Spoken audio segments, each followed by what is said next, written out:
Selamat malam, saya akan memberikan persiapan kepada para pelayan PAPT yang akan bertugas di ibadah pelayanan anak, ibadah minggu pelayanan anak maupun persekutuan teruna pada Minggu 13 Juli 2025. Kita awali persiapan kita pada saat ini dengan berdoa terlebih dahulu. Mohon pertolongan Roh Kudus. Mari kita berdoa. Kami mengucap syukur padamu ya Bapa Sorgawi, karena kami telah Engkau kumpulkan untuk mengikuti persiapan. Berilah kami tuntunan Roh Kudus-Mu agar firman Tuhan yang kami percakapkan ini sungguh memberkati kami, supaya kami juga menjadi berkat bagi pertumbuhan iman anak-anak-Mu Tuhan, anak layan PA dan anak layan teruna. Terima kasih ya Tuhan Allah, bimbingan-Mu dari awal sampai akhir persiapan kami pada malam ini kiranya boleh jadi dalam nama Allah Bapa, Putra, dan Roh Kudus. Amin. Ya, pembacaan Alkitab terambil dari kitab Mazmur pasal 37 ayat 30 sampai 34 yang menyatakan demikian. Mulut orang benar mengucapkan hikmat dan lidahnya membicarakan hukum. Taurat Allahnya ada di dalam hatinya, langkah-langkahnya tidak goyah. Orang fasik mengintai orang benar dan berikhtiar membunuhnya. Tetapi Tuhan tidak membiarkan orang benar jatuh ke dalam tangannya, tidak membiarkannya dinyatakan bersalah pada waktu diadili. Nantikanlah Tuhan dan tetap ikuti jalannya, maka Ia akan mengangkat engkau untuk mewarisi negeri ini dan engkau akan melihat orang fasik dilenyapkan. Rekan-rekan pelayan PAPT yang diberkati Tuhan Yesus, dalam hidup ini kita diberikan berbagai macam pilihan, baik buruk, orang benar atau orang jahat, semuanya ada di depan mata kita. Nah, kali ini pemazmur mau mengajak kepada setiap umat supaya bisa membedakan mana orang benar, mana orang fasik. Dalam konteks bacaan ini ada dua kelompok, orang benar dan orang fasik yang menjalani hidup dengan pilihan mereka masing-masing. Dikatakan di sana, mulut orang benar mengucapkan hikmat. Jadi pemazmur mau mengingatkan umat bahwa mulut ini yang merupakan ciptaan Tuhan seharusnya dipakai untuk mengerjakan apa, mengucapkan apa yang menjadi kehendak Tuhan. Dan terlebih khusus dalamnya juga dikatakan, dan lidahnya membicarakan hukum. Mulut tidak lepas dari lidah. Kalau lidah itu kaku, maka tidak bisa memperkatakan apapun. Jadi kalau firman Tuhan katakan lidahnya membicarakan hukum, itu artinya bahwa dengan lidah yang tidak terlihat ini, orang benar akan memberikan pengaruh kepada setiap orang bagaimana belajar hidup taat, belajar hidup setia, belajar hidup jujur. Karena apa? Karena apapun yang keluar dari mulut, bibirnya, perkataan lidahnya adalah sebuah kebenaran, ketertiban, ketaatan pada hukum Tuhan, dan itu adalah buah dari hikmat Allah. Kemudian yang berikutnya dikatakan pada ayat 31, Taurat Allahnya ada dalam hatinya, langkah-langkahnya tidak goyah. Ini mau mengatakan kepada orang percaya bahwa ketika firman Tuhan, kehendak Tuhan menjadi panglima, pandu hati setiap orang percaya, orang benar, maka dia tetap langkah lurus, tegak terus. Sekalipun ada banyak angin badai menggoncang, dia tidak akan mudah tumbang. Kenapa? Karena yang ada dalam hatinya, dalam pikirannya itu adalah kehendak Tuhan. Jadi dia percaya setiap langkahnya itu ada dalam tuntunan, ada dalam kekuatan Tuhan. Sekalipun dikatakan pada ayat 32, orang fasik mengintai orang benar. Artinya orang fasik itu tidak pernah diam. Dia selalu mencari berbagai cara untuk melemahkan, bahkan menjatuhkan orang benar. Dikatakan di sini mengintai, berarti dia mencari celah kelemahan, kekurangan untuk bisa menarik orang benar jatuh ke dalam dosa. Bahkan dikatakan berikhtiar membunuhnya. Membunuh itu bukan hanya menyangkut nyawa, tapi juga membunuh dalam karakter. Bagaimana orang fasik bisa melemahkan bahkan mematikan karakter. seseorang dengan berbagai hinaan dan fitnahan. Tapi bagi orang benar itu tidak berpengaruh. Kenapa? Karena dalam dirinya ada karakter Allah, ada karakter ilahi, dan itu tidak bisa dikalahkan, dilumpuhkan oleh orang fasik. Dikatakan pada ayat 33, tetapi Tuhan tidak membiarkan orang benar jatuh ke dalam tangannya. Itu sudah satu ketetapan Tuhan, jaminan. Tuhan adalah provider, Tuhan adalah penjamin hidup orang benar. Sekalipun orang fasik mengintai, orang benar tidak akan mudah tumbang. Karena apa?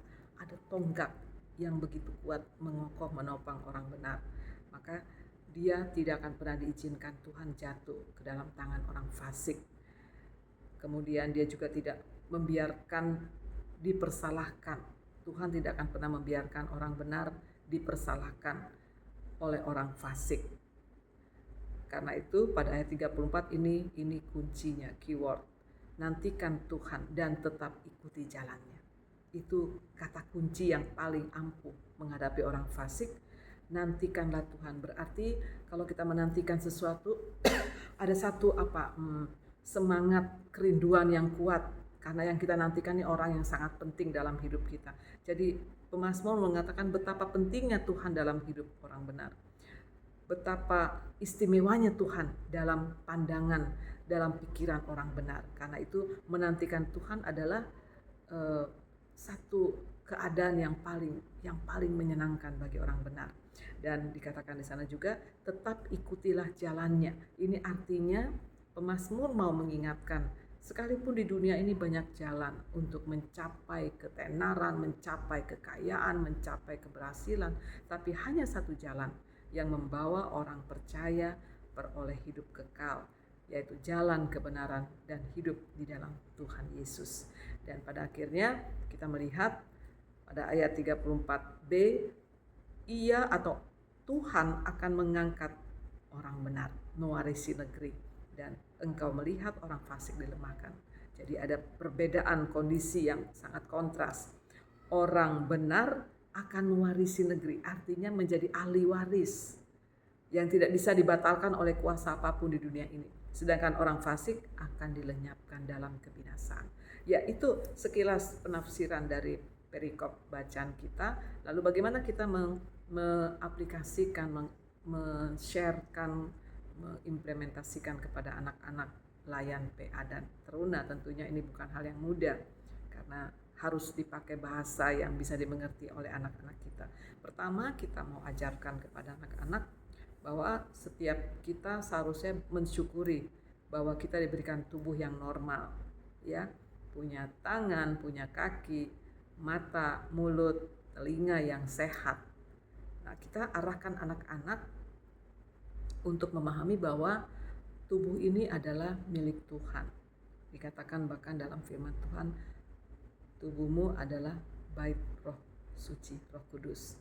Jadi mau mengatakan di sana bahwa apapun yang kita mau pakai dengan anggota tubuh kita, kita harus ingat bahwa ini adalah milik Tuhan.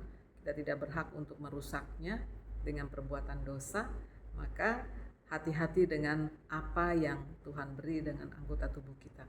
Yang paling jarang diperhatikan oleh setiap orang adalah lidah. Kalau mulut mungkin ya kita bisa atur posisi mulut kita supaya tampak cantik atau manis. Tapi kalau lidah ini yang paling susah untuk dikendalikan. Kenapa? Karena dengan lidah orang bisa memuliakan Tuhan, tapi dengan lidah orang bisa juga mencaci. Dia bisa memuji Tuhan, tapi dia juga bisa mencaci sesama dengan mulut lidah yang sama, yang satu itu. Jadi ini kekuatan lidah memang luar biasa. Di sanalah firman Tuhan mau kita katakan kepada anak-anak, hati-hati gunakan lidahmu, ya, seperti ada lagu, hati-hati gunakan lidahmu. Jadi hati-hati gunakan mulutmu. Apakah dengan mulut lidah ini kita sudah memuliakan Tuhan, ya, ataukah kita pakai untuk berbohong pada orang tua, berbohong kepada guru? Ya, ini hati-hati kita ingatkan anak-anak bahwa Tuhan memandang dari kejauhan, dari yang tidak bisa kita lihat, tapi Tuhan maha melihat apa yang sudah kita gunakan dengan mulut lidah kita ini ya. Jadi ajar anak-anak untuk tanamkan kejujuran ya, untuk tanamkan bahwa apapun yang keluar dari mulut kita seharusnya berkat. Kalau ada ungkapan mengatakan mulutmu harimaumu, ya itu artinya apa? Mulutmu bisa menerkam hidupmu. Nah bagi orang benar jangan dipakai istilah itu. Bagi orang benar dipakai mulutku adalah berkatku. Ya, jadi dengan mulut kita bisa memberkati diri kita. Setiap pagi bangun kita bisa katakan hidupku diberkati, hidupku sehat. Itu perkataan yang memberkati kita. Tapi juga ketika kita bertemu dengan orang lain, kita bisa ucapkan salam sejahtera, apa kabar, semoga sehat ya. Nah, itu perkataan-perkataan yang tadi dipenuhi hikmat dan hukum, kehendak Tuhan, perintah Tuhan.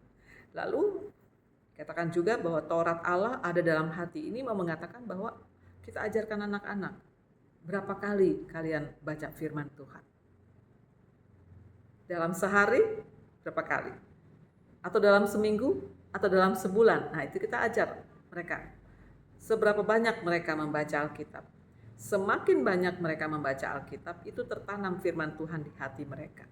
Ketika tertanam firman Tuhan di hati mereka, maka apapun yang mereka pikirkan, yang mereka ucapkan, itu akan dikendalikan oleh firman Tuhan. Misalkan, di firman Tuhan dikatakan jangan berkata dusta, jangan menyakiti orang dengan fitnahan dan seterusnya.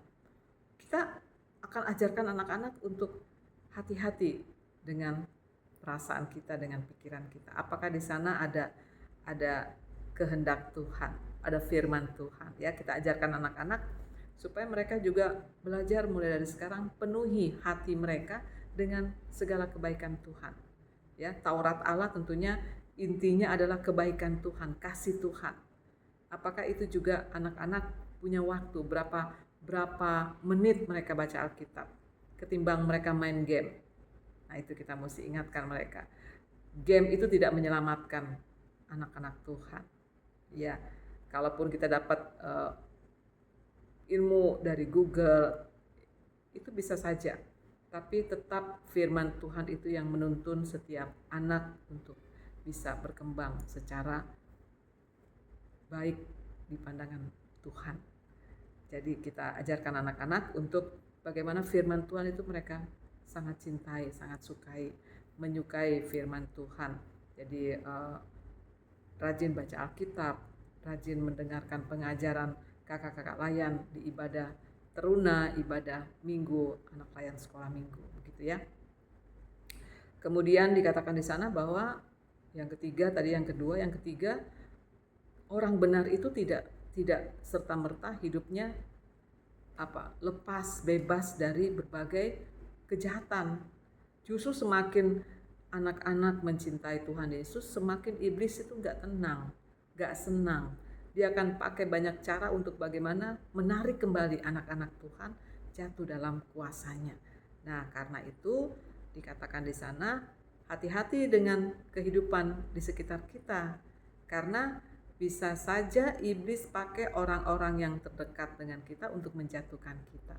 Lalu bagaimana caranya supaya kita tidak jatuh ke tangan iblis? Yang pertama, kita harus percaya bahwa kita adalah orang benar. Orang benar itu tandanya apa? Orang benar itu tandanya sangat bergantung pada Tuhan. Sangat membutuhkan pembenaran dari Tuhan. Jadi anak-anak ini kita ajarkan mulai dari sekarang bahwa hidup mereka semata-mata karena dibenarkan oleh Tuhan di dalam Yesus Kristus.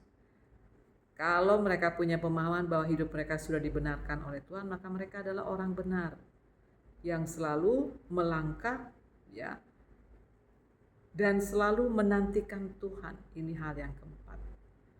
Jadi yang terakhir, ketika orang benar diperhadapkan dengan tantangan, intayan kuasa kejahatan, maka anak-anak Tuhan harus lebih mempererat ikatan batin mereka dengan Tuhan. Ayat 34, nantikanlah Tuhan. Jadi anak sekolah minggu, anak layan PA, anak layan teruna itu harus begitu semangat kalau misalkan tiba hari Minggu mereka, aduh, sudah nggak tahan pengen ke gereja, pengen bertemu dengan Tuhan Yesus. Nah, kita ajarkan mereka supaya mereka selalu menanti-nantikan Tuhan dalam hidup ini. Karena orang yang setia menanti-nantikan Tuhan berarti apa?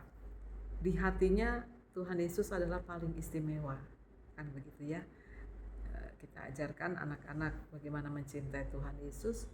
Mungkin kita pakai lagu, mengekspresikan ku kasihi, ya, bagaimana kita mengasihi Tuhan dalam hubungan pribadi kita dengan Tuhan. Anak-anak ini kita ajar. Nah, akhirnya dari semua itu kita mengingatkan kepada anak-anak pelayan PA dan PT supaya memahami bahwa hidup mereka sangat istimewa di mata Tuhan. Mereka sangat berharga sekalipun mereka kecil dan lemah, tapi Tuhan adalah kekuatan anak-anak. Jadi itulah inti pengajaran firman Tuhan yang mau kita sampaikan kepada anak-anak pelayan PAPT. Semoga paparan firman Tuhan yang saya sampaikan ini menguatkan saudara-saudara untuk melaksanakan tugas pembinaan pengajaran firman Tuhan di hari Minggu 13 Juli. Selamat melayani. Mari kita berdoa. Kami mengucap syukur Bapa karena persiapan kami boleh Engkau berkati, biarlah ini menjadi kekuatan bagi para pelayan PAPT untuk melaksanakan tugas mereka di hari Minggu 13 Juli. Terima kasih Tuhan Yesus, dalam kuasa dan kasih-Mu kami berdoa. Haleluya. Amin. Baiklah rekan-rekan pelayan PAPT, selamat melaksanakan tugas mulia. Andalkan kuasa Tuhan. Tuhan pasti memberkati. Shalom.